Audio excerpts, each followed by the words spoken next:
Hello everyone, welcome back to my channel.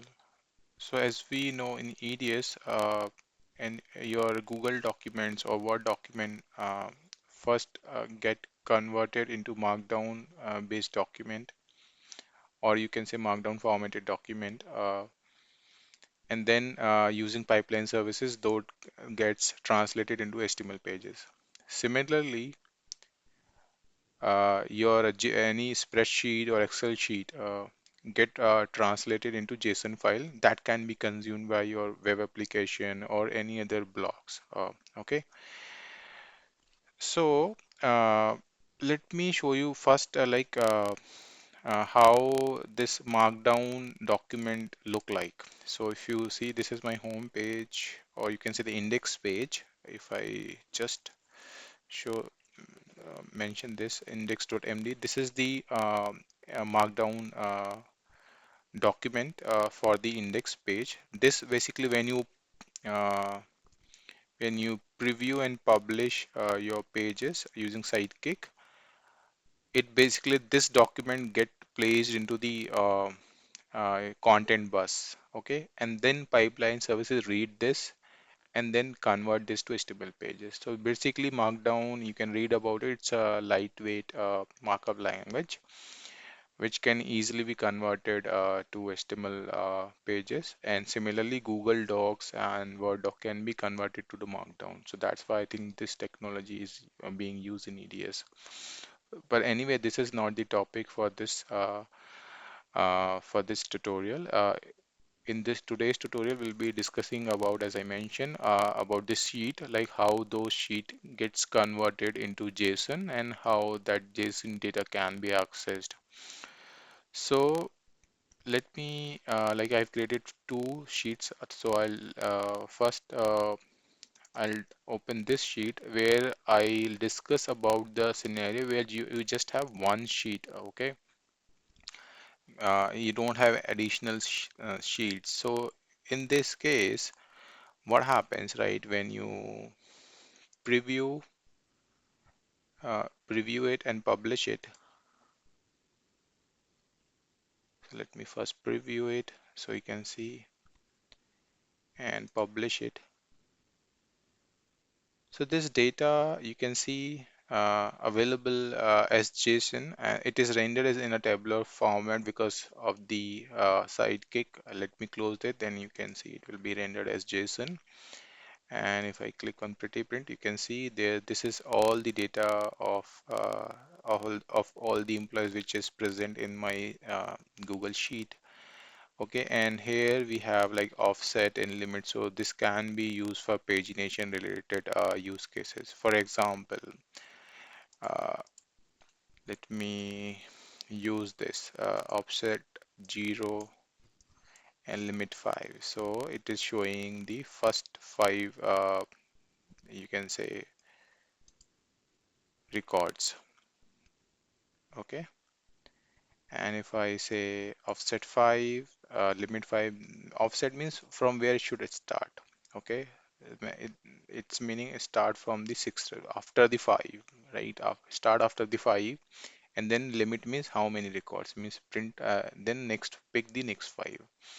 So it is basically picking up the next 5, 1116, 117. So this is how you can access your sheet data, and this is available as any REST API URL. It's an endpoint, so that can be used inside your web application, or you can create any blog that basically can read this data and then get this information and then render this on the web pages, maybe in the form of tables or some other way.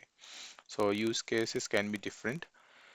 So this is the simple scenario when you just have one sheet, and so anyway all the data will be available as is. And then if there's lots of data, then you can basically use this offset and limit to access the data that you need, and then you can also add basically create or basically develop pagination functionality. This use case is simple. Now suppose if you have a sheet which has multiple sheet here. If you For example, if I open this Google Sheet, so if you see, it has like there's this helix hyphen default sheet which has all the data, and then for respect, so this is basically we have like employee ID, name, gender, and department, and then I have a separate sheet for each department also. Okay, and then I have one sheet which is just having ABC. So if you see, all these sheets are prefixed with helix term. So that is mandatory basically in case if you have a spreadsheet which has multiple sheet inside it, you should append it this prefix it with the helix. And helix hyphen default basically is the default sheet when basically you can access all of your sheet data by providing a sheet parameter in the browser, and then you need to give in the sheet query parameter, you need to mention this name after the helix, like IT or HR or PR, to access any particular department data or any particular sheet data. Okay, and if you don't provide any parameter, it will basically, if you want to have some data as a default data, that helix hyphen default is for that. So basically, for when you first access this sheet endpoint without providing any parameter, it will render this data as a JSON. And this ABC, if you see, if you have any sheet which doesn't have helix as a prefix, that data cannot be accessed. So basically, it is useful if you want to keep some formulas or some other data which you don't want to go to web. But that kind of data you should keep it in these kind of sheet where we don't have helix. So let me show this in demo. Let me preview it and then publish it.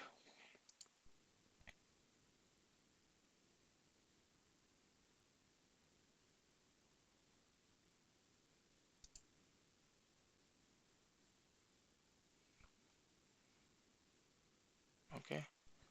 So this is all the data. This is the data you can see from the default sheet. And as I mentioned, also this is coming as tabular because of this widget. So let it be there because it will be easier if in our next example. For example, now I just want to access the data for the IT department. So and that basically I want just get the data for this particular IT sheet. So I can pass a parameter as sheet equals to IT. You can see it just printing the IT department data. You can basically combine uh, data from two sheet. So you can pass some other parameter also like sheet equals to PR. So it is showing fetching the data from both the sheet, and so that's how you get your sheet data from your different sheet. And as I mentioned, suppose if I pass sheet name as ABC, so that should not be rendered here because that is not accessible. So you see, only the IT department data is coming, or IT department sheet data is coming. We are not able to see the data from the ABC sheet. So that's how basically you can access your spreadsheet data as a JSON, and it can be used inside a blog, or it can be consumed by your web application. Okay, thanks for watching it. If you like this content, please like, subscribe, and share my channel. Thank you.